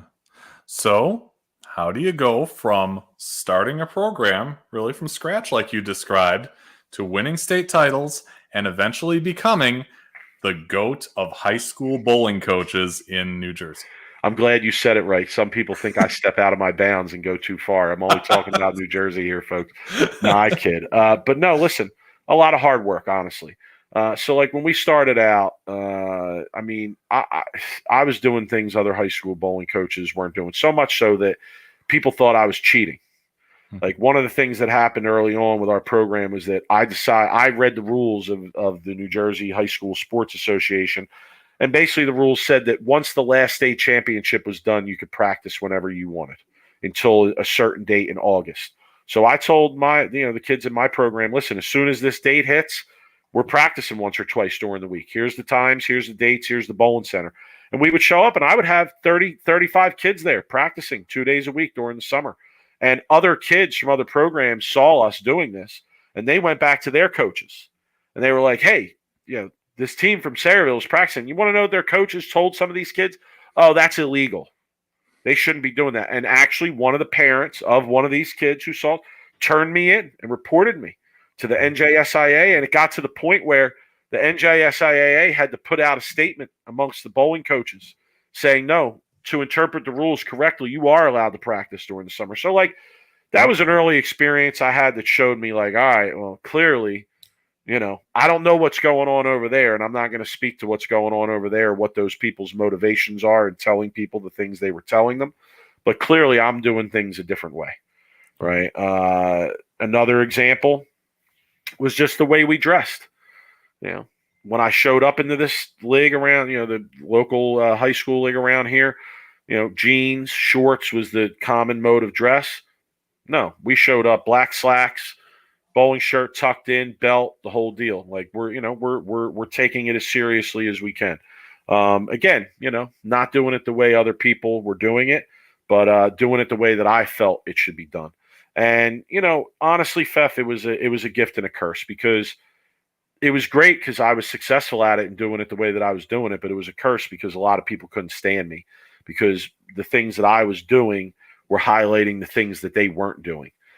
And I have to say that bowling, high school bowling, is probably one of the only sports at the high school level or at any level where a lot of the people in charge of it have no idea what they're doing in terms of the sport. Sure. Okay. And I sincerely mean that. And I know that's an epidemic level across the country. Okay. And it's a problem. And what happened was, because I knew what should be done, or I knew how things should be done, it constantly created a friction, because you have these people in charge who are doing it opposite of how it should be done. And then I'm there frustrated that it's not being done the way it should be done and questioning them, and they don't want to be questioned. So it created that constant friction.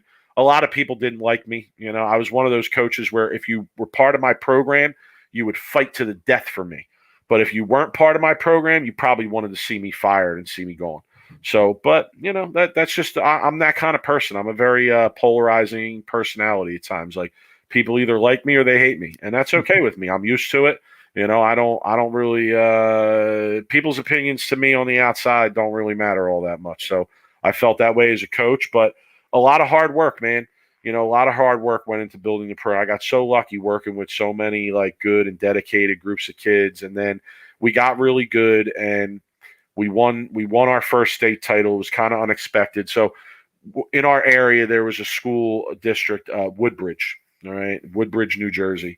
And they're basically historically known as the bowling powerhouse in New Jersey, especially in Central Jersey. In fact, at my college, I bowled with a girl named Michelle Spratford, who bowled for Woodbridge High School. So I knew about Woodbridge High School, New Jersey, before I even became a coach around here or anything like that, and the storied program and all these state championships that they won and whatnot.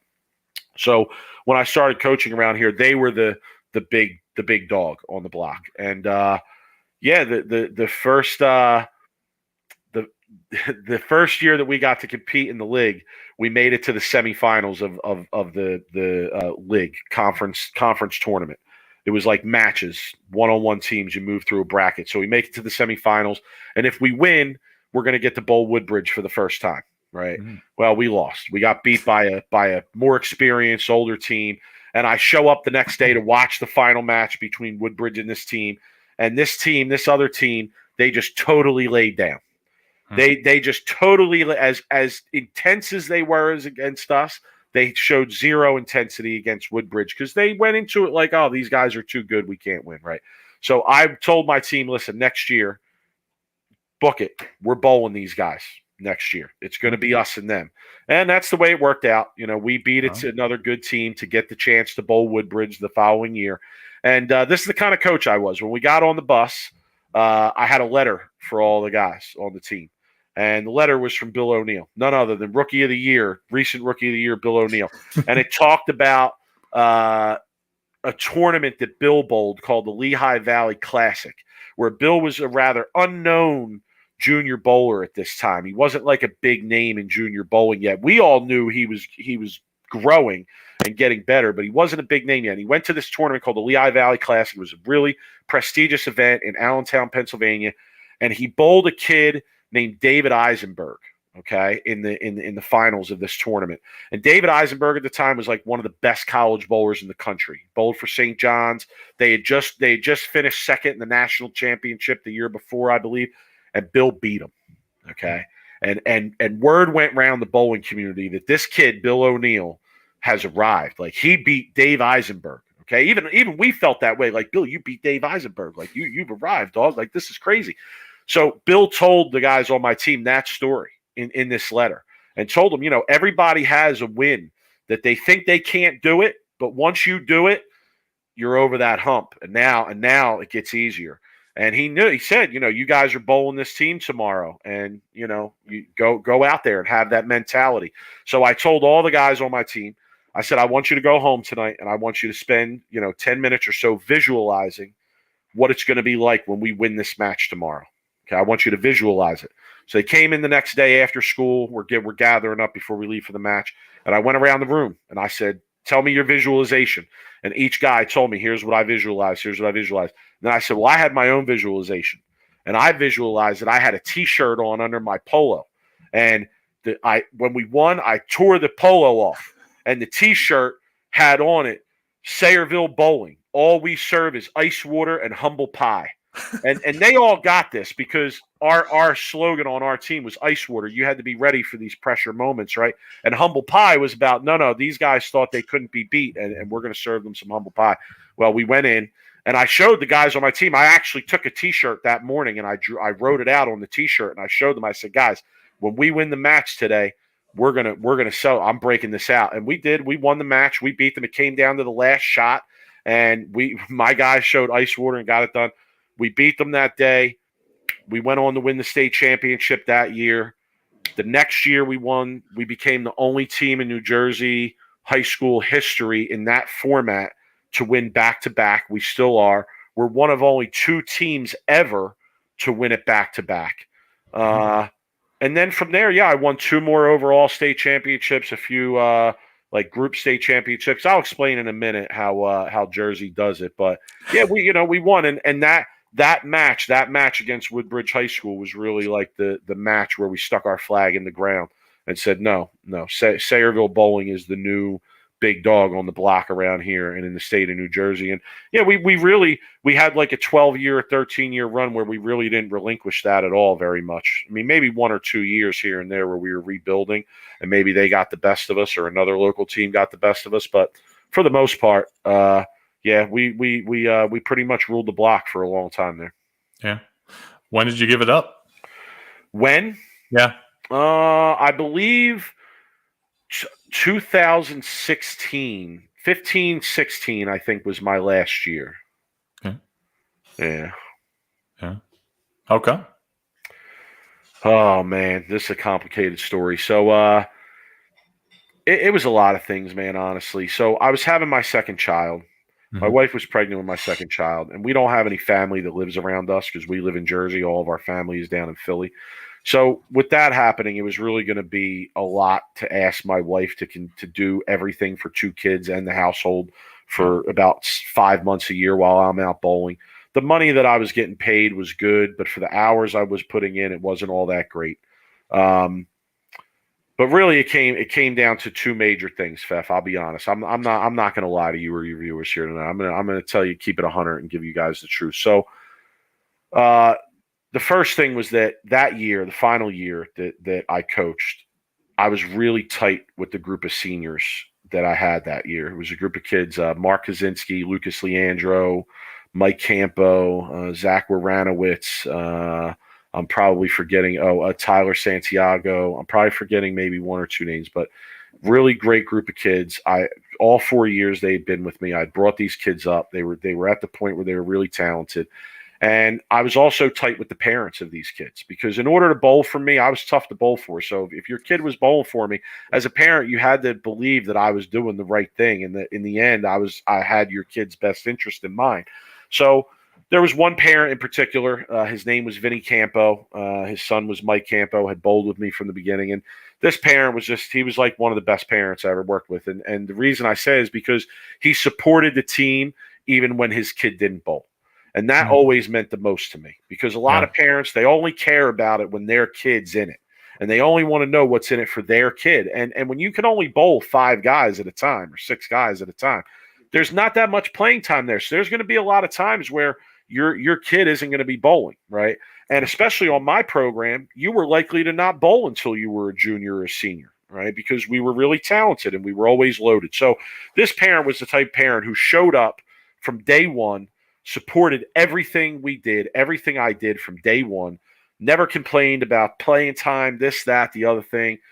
You know, I used to bring them into my meetings because I liked having a parent in my meetings. So there was another adult there to verify what I was saying or not saying. And that's the type of parent he was. I was close with him. And he had cancer the whole time that he was on, that his son was on my team. But it was always manageable and it was always under control. And then going into his son's senior year, his cancer became more complicated, and it took a turn for the worse. And it became pretty evident before we even started the bowling season that Vinny probably wasn't going to be with us for the entire season. And as it turned out, as tragic as this sounds, he actually died on Christmas Day.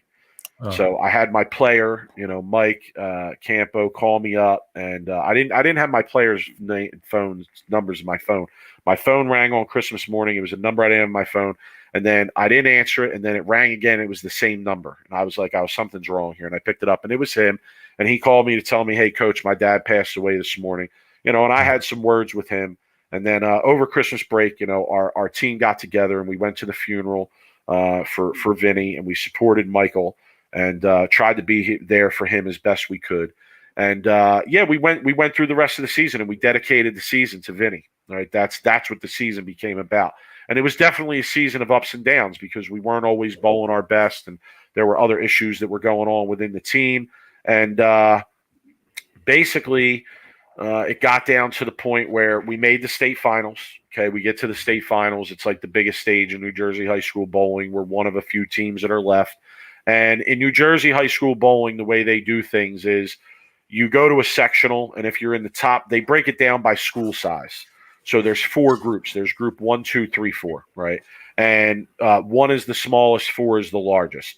So if you're in the top 2 in your group, you go on to the state finals. And then all the top 2 from all the groups meet at the state finals.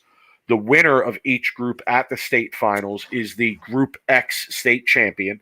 So you could be Group 1 state champion through Group 4 state champion. And then they take those 4 group champions and they rank them based on their pinfall that day, 1 through 4. And you bowl a best of 5 Baker final between those 4 teams, where 1 bowls 4, 2 bowls 3. The winners bowl each other, and the winner of that is considered the overall state champion. So they bowl down to 1 individual team as the overall state champion. So we went into the state championship. And usually, Fef, as a coach, when we were going to bowl the state championship, there was nothing we were going to do the day before the state championship that was going to help us win the state championship. So I always like to keep it loose. And we used to have an opposite hand bowling challenge on the day before the state championship is what we would do. So we did that, and we had a lot of fun, and we were laughing. And then, this young man whose dad had passed away a couple months before, he gathered us up, and he made a very emotional speech to us, where he thanked us for being there for him. And for the support that we showed him throughout the year. And he encouraged us to go out the next day and perform the way that we knew how. And, we came out the next day, man, super focused. And, we won our group. And then we went to the finals. And, it came down to the last game, best of 5, 5th game, 2-2. We're bowling on the lane that no one has won a game on yet. And, we found a way to pull it together, and a senior on my team, Mark Kaczynski, got up in the 10th frame. Good friends with the kid, Mike Campo, and he threw the first shot in the 10th to lock it up for us. And then the young man who lost his dad, Mike Campo, he got to go and throw the last 2 shots to wrap up the state championship for us. And then we mobbed the shit out of him on the approach, and it was an amazing feeling. And honestly, after that, I just I didn't think it could get any better. I didn't think I could write a better ending than how that happened. I really couldn't. So I just thought, you know what? I have all this other stuff going on, and my second kid is being born, and my responsibilities are getting greater. And as I said, I'm not going to lie to you. There was also a parent on my team at that time who had made things really, really hard on me. I'm not going to get into the entire story, but he made things really hard on me. And I had told him when he was making things really hard on me, listen, here's what's going to happen. I'm going to quit while your kid is still on this team, and you're going to see what it's like to do this without me. So the cherry on top to me was that I also got to walk away while that parent and that kid were still a part of the program. And yeah, they – listen, if you think that I'm not doing it the right way, then go ahead, do a better job or find somebody that will. And that's the way I felt about it. So I walked away from it. I got to bowl a little bit more myself, which is good.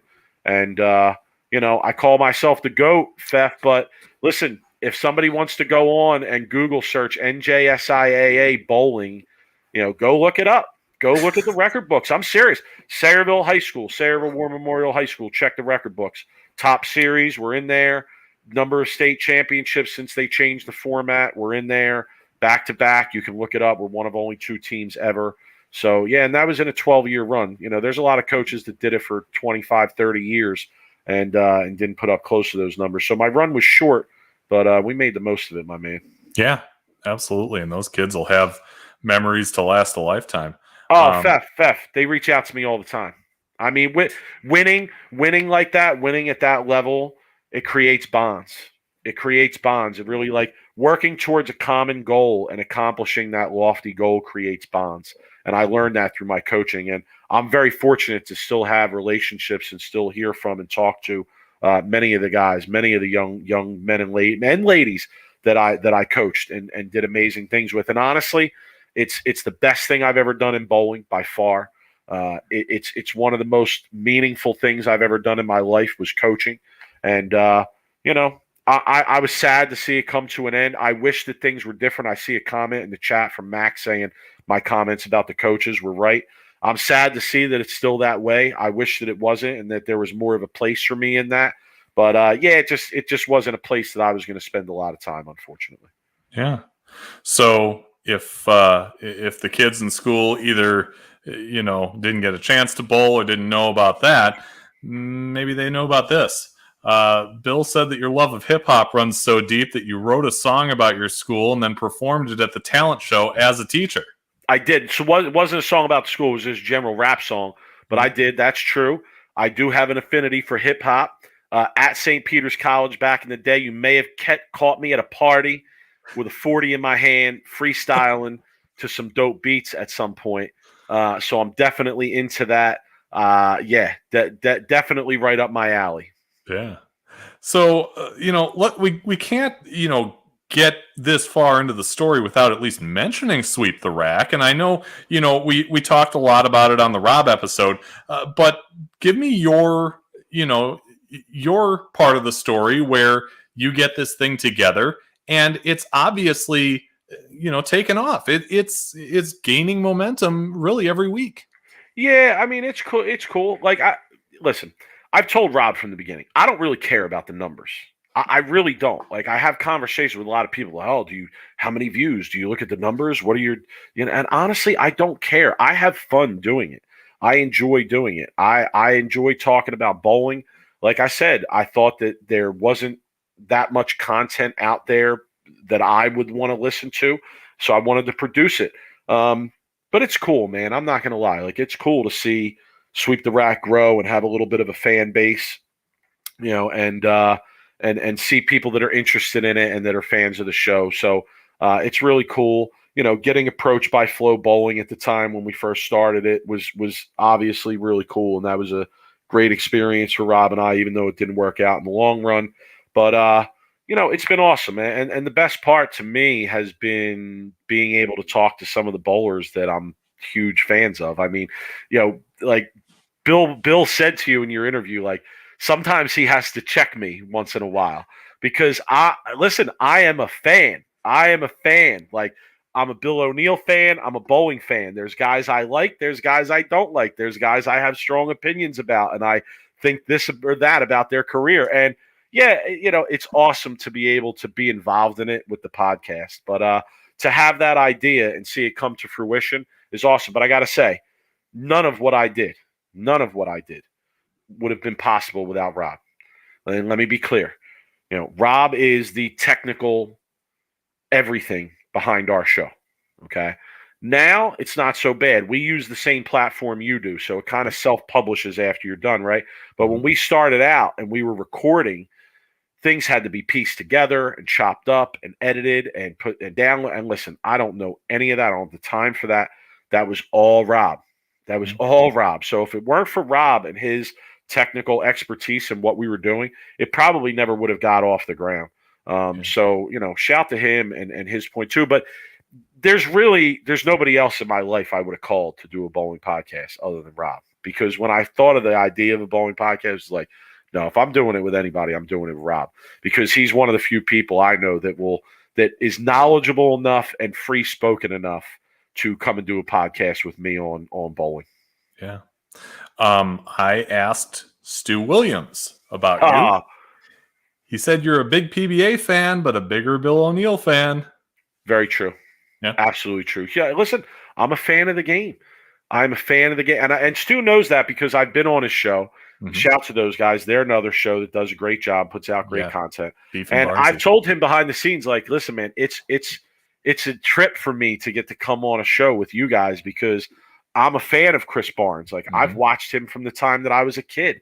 So to be able to go on a podcast that he does is like, yeah, it's awesome. So definitely I am a huge fan of anything bowling, really. Yeah. When Rob came on, again, I asked Jeff Riggles about the show. You caught that part. You mentioned it on your show. And you said that you think if people knew behind the scenes a lot of what you guys know and don't comment on, they might not take that viewpoint so seriously, that viewpoint being you guys are the bomb throwers of the podcast game, two loud guys at the end of the bar, et cetera, et cetera. Can you elaborate on that? Can you kind of tell us a little more about how the sausage is made? Yeah, I mean, listen, we're plugged in. We're plugged into the information that. And there's certain things that I think are appropriate to come on our show and talk about. And there's other things that we know and find out that just aren't appropriate to come on our show and talk about. That's something that Rob and I from the beginning have been very clear about because even though, again, we're fans of the game, we're also friends with a lot of these guys. So we understand that they have personal lives and things are going to happen in their personal lives, good things, bad things, et cetera. And yeah, it's not really like open fodder to comment on or go and report these things. There's also a lot of, all right, I'll give an example. I'll give a good example. Okay. Mm-hmm. Guys being accused of possibly throwing matches in match play.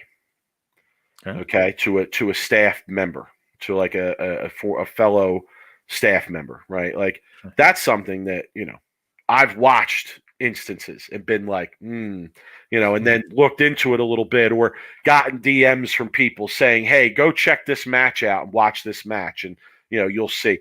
So stuff like that, like, yeah, it interests me as a fan and I'll go look at it, but I'm not going to come on my podcast and report it or talk about it because I don't think it's fair. If it's not public knowledge or you don't have, lock and stock proof, I'm not going to be out there just throwing shit to the wall to see what sticks. So, I understand where Jeff's coming from by calling us the bomb throwers, and I get it because, in terms of bowling content, yeah, we're definitely on the more aggressive end of what's out there or the more honest end of what's out there.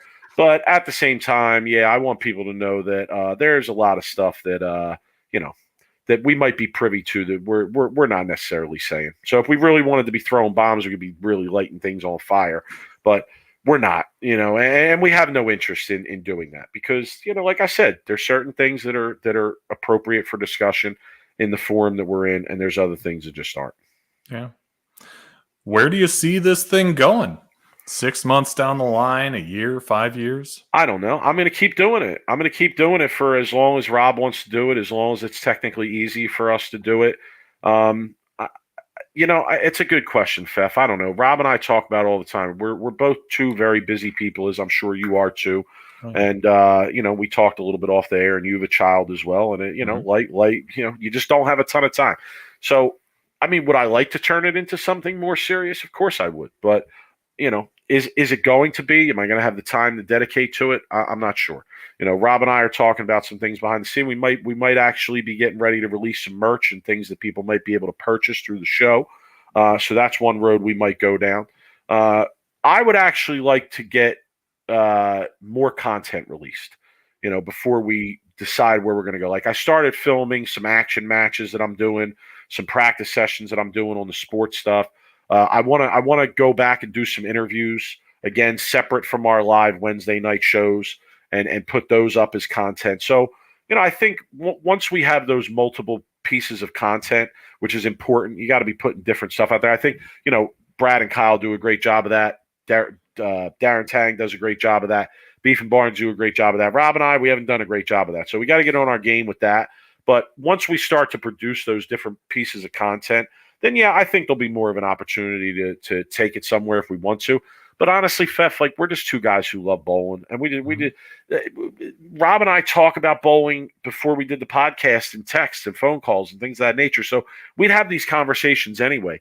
We're just having them in the form of a podcast we're putting out to people if they want to join the conversation.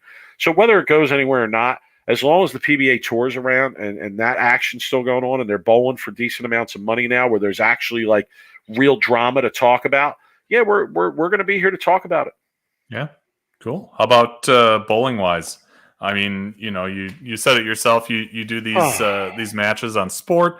You bowl in a league. I mean, you have these league reports that you guys laugh about them, but I find that you run into a lot of issues that we all run into as league bowlers. Yeah, well, I think that's why it's interesting content, because I think we do all have a lot of similar experiences, right? So, in terms of my bowling, I mean, ideally, I would love to get to the point of confidence where I could bowl some regionals. I would. Like, it would mean the absolute world to me to even compete for a regional title. Forget about like winning one.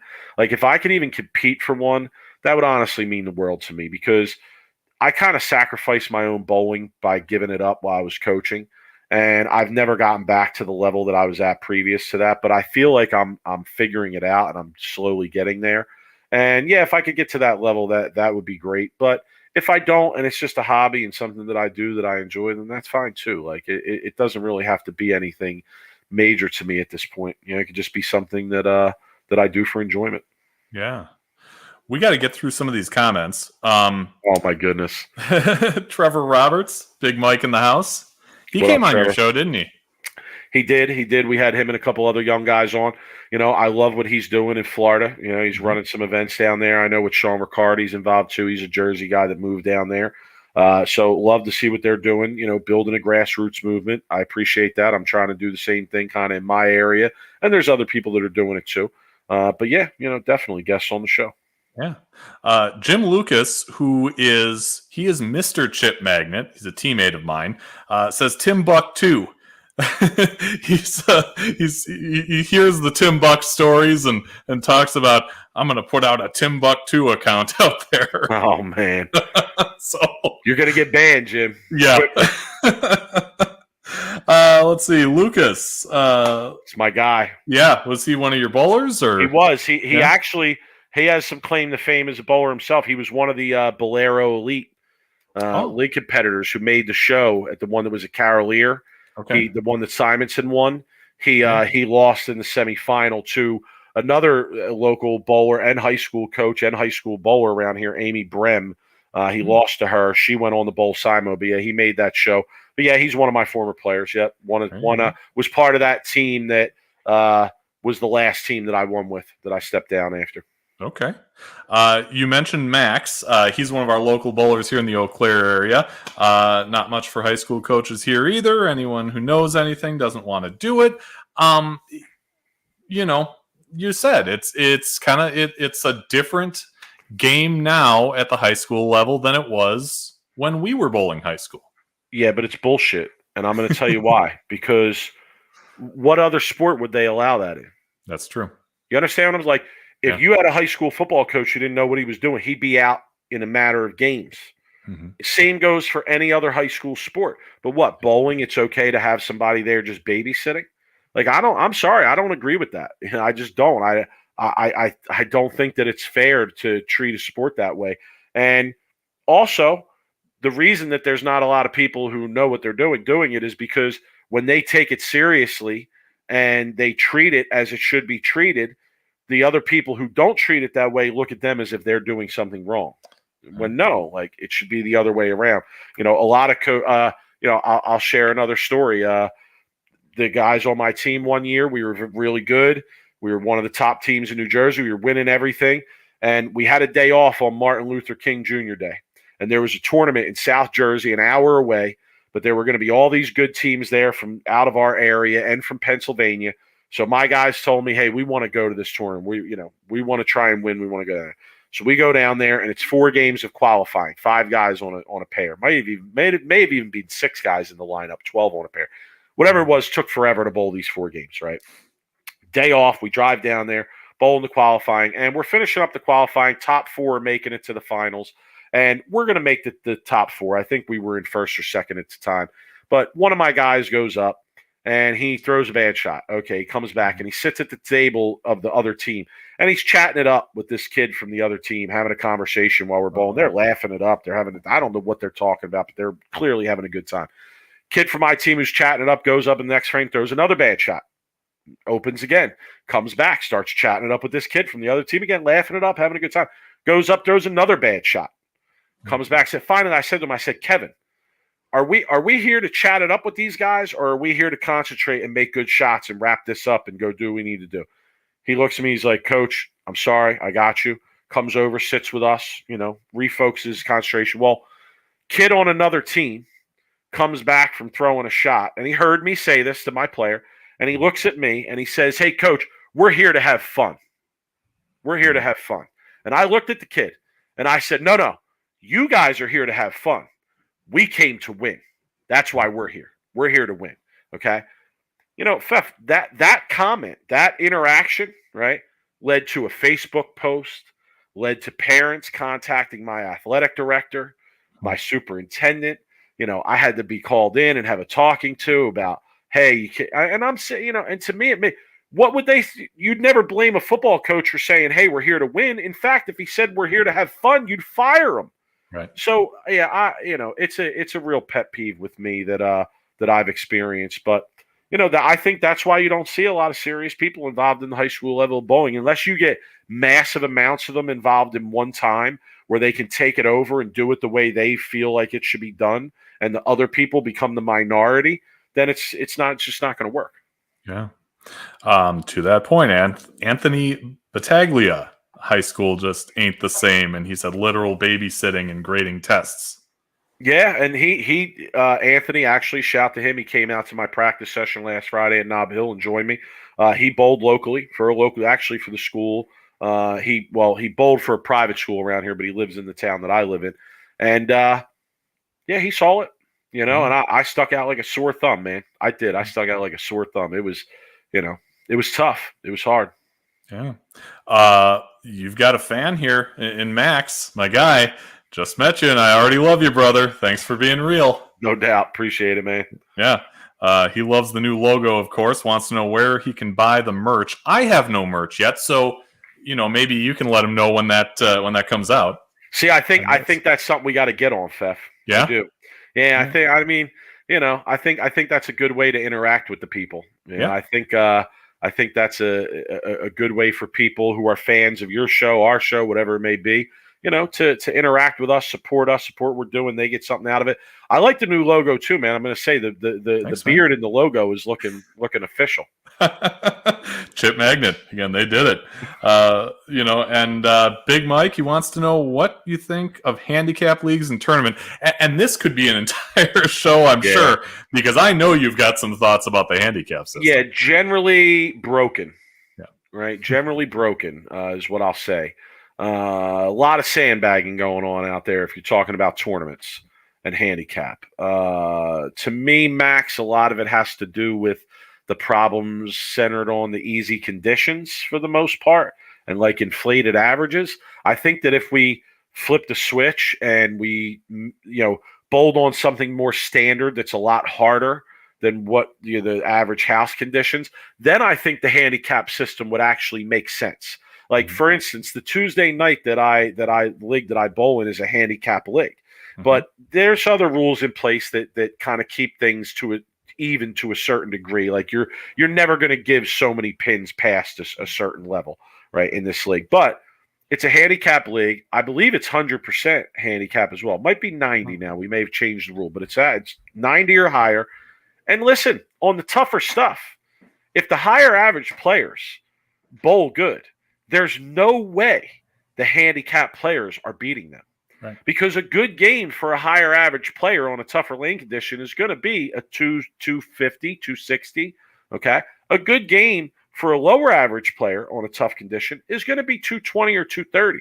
So again, if they both bowl to their potential, the better bowler, the scratch bowler, is going to win most of the time. The problem that's happened with handicap is that because the lanes are so easy and you got a guy averaging 200 and one averaging 240, the guy averaging 200 can shoot 270 just as easy as the guy averaging 240.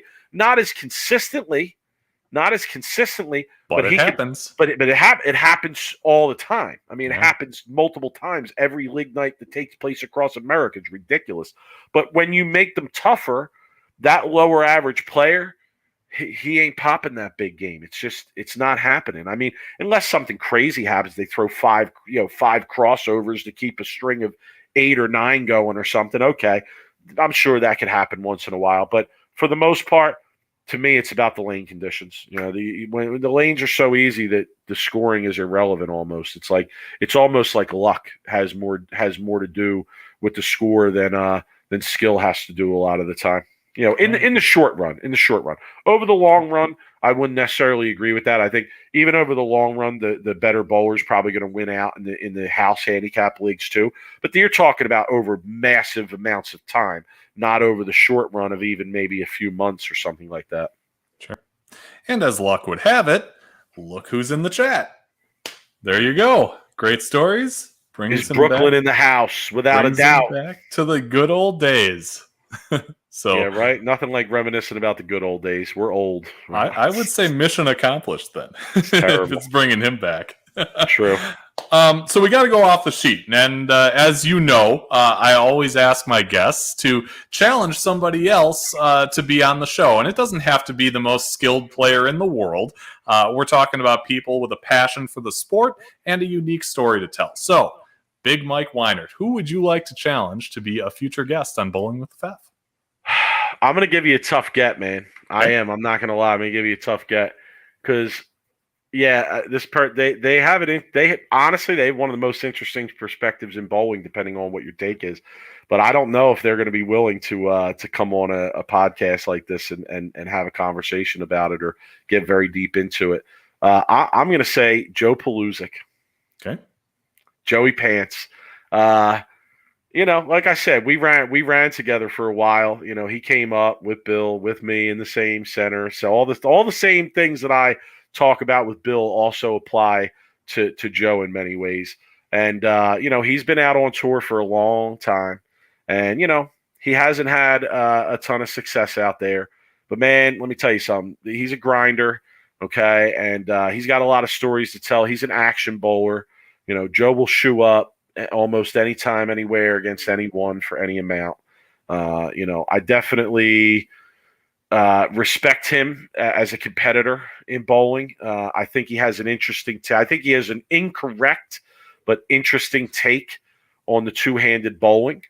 He catches a lot of hate for it, but I will say that I give him credit for, standing behind the way he feels and being willing to put it out there and say it. It's not easy all the time to say things like that when you're going to catch a lot of heat for it.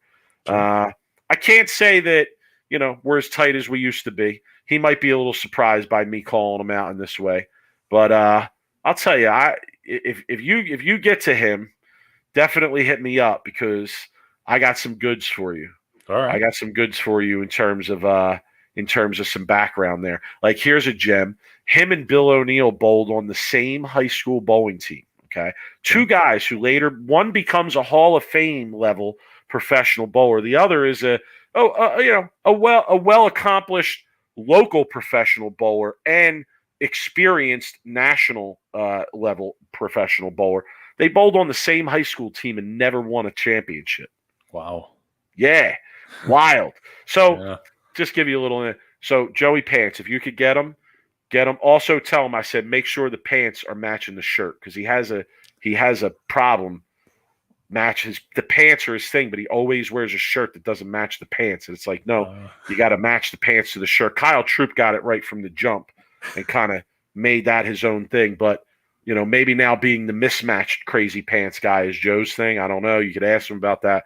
But Joey Pants, if you or your people are listening to this, come on, man. You won't come on our show. That's fine. I feel you on that. Hit up my man Fef. He's a lot nicer than we are. He'll take it easy on you. All right. So many ways to set the record straight, Joe. Right here on Bowling with the Fef. And I keep it in that JBT pipeline too. Yeah, I do. I keep it in that JBT pipeline because that's where we're all from, man. That's it. Like JBT certified, man. That's what me and all these guys were about. Shout to Chuck Pisano. Not only did the JBT create a lot of great bowlers, it created a lot of great friendships too.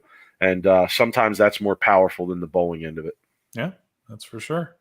Joe, if you see this, hit me up. If you're on Facebook, you can DM me. Otherwise, email me. He's on Facebook. He's on Facebook? He's on Facebook, all right. There you go. Yeah. There you go. Emails bowlingwithfef@yahoo.com. We'd love to have you on the show. And, of course, take in some more Big Mike stories along the way. Our next live stream's coming up next Wednesday, November 3rd, 6 p.m. Central. We hope you'll all join us. Mike, it's been a pleasure. Really enjoy your story because there are some ways that it parallels with mine, although you're, on a different side of the country and I never was a coach, but a lot of the other things, are similar to mine, and I really respect all that. And, thanks for being so candid and available for us. Yeah, and listen, I appreciate you having me on, man. Like, I'm a nobody in bowling. Like, I'm just a dude who does a podcast. I'm a fan of the game, and I'm friends with a great bowler. Like, don't get the wrong impression. I greatly appreciate you having me on. It's awesome to come and talk and chop it up. And we talked beforehand, obviously, and I think honestly, Fef, a lot of us have, similar experiences, and I think that's kind of what appeals to people about part of what we're doing here is recalling some of that or having that background anyway. And shout to you for putting out the content, man. I love what you're doing. You're doing what Rob and I were doing when we first started this, like deep one-on-one interviews with one guest, and I love it. I told you I want to get back to that a little bit on our podcast. We had a lot of the people that we really wanted to touch, but I do want to get back to that. But I appreciate the content, man, and I have been checking your stuff out. And let's continue to promote each other. And help push the bowling content, help push the bowling world forward. I love what we talked about the sponsorships and bowlers supporting those kinds of things. Let's do that as well. And shout to you for having me on, man. Sweep the Rack. We'll be on Wednesday, every Wednesday, 8 o'clock Eastern. We love it when people come and join the conversation. Come chop it up with us, man. We love to hear from the people. We love to hear your opinions as well. Give me a follow on Twitter. I'm at the 215th. Give my guy a follow. He's at BrooklynRob11. That's usually where we're on there chopping it up. Fef, you need to get a Bowling with the Fef Twitter. Yeah, that's true. You have your personal Twitter. You need the Bowling with the Fef Twitter, though, because I kept going to try and tag you in the Bowling with the Fef Twitter, and it wasn't there. I kept having to remember your first name, and I was forgetting it. I didn't know how to tag you. So, get that Bowling with the Fef Twitter started. You need to jump in there and get involved in our conversation there, too. Yeah. Tim Buck, it's war. It's war, Tim Buck. It's the last thing I have to say for tonight. You come at the king, you best not miss, Tim Buck. Okay? Wow. I'm only kidding. That's a mic drop right there. Love it. Love it. Fef, it's been fun, man. I appreciate it for real. Everybody, thanks for joining us. Be just and fear not. We'll see you next week.